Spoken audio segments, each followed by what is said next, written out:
What we're dealing with here now is components of the pantheon of the Hebrew cosmology. Cosmology is the study of the pantheon, a hierarchy of deities in the cosmos, where everybody is arranged in their position, their station.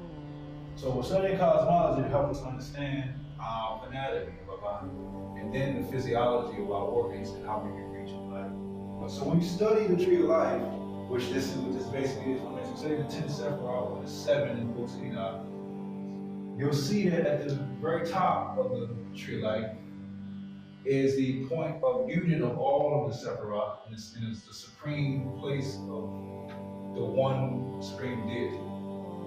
Before it emanated and took on the 9 other forms. On the right-hand side is the pillar of mercy. On the left-hand side is the pillar of the Sephiroth, or the pillar of severity.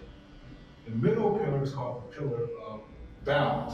Now, the first 3 Sephiroth on the tree of life. The Sephiroth on the right-hand side would be called Kobal. The Sephiroth on the top left-hand side would be called Body.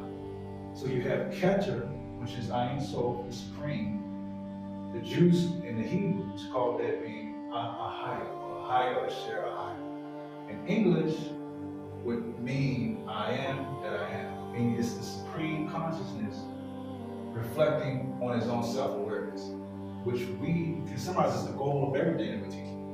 Today, ongoing, is knowledge of self. But the I am that I am, which means supreme consciousness beyond all dualities and shapes, is a supreme spirit, is knowledge of self. The divine feminine, which we go here, to the Hebrews, they give a descriptive label of the divine feminine principles of nature as Shekinah. Now the Hindus, in the East, they call it Shakti.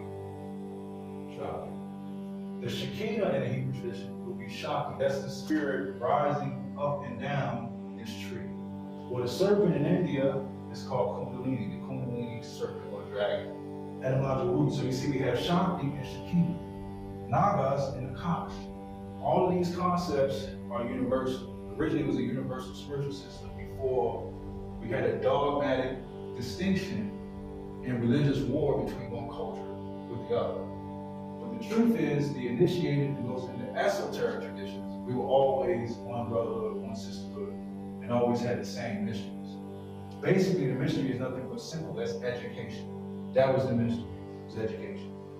To become literate and then learn the mysteries of life, existence. Science, psychology, biology, studying the anatomy and the physiology of the body.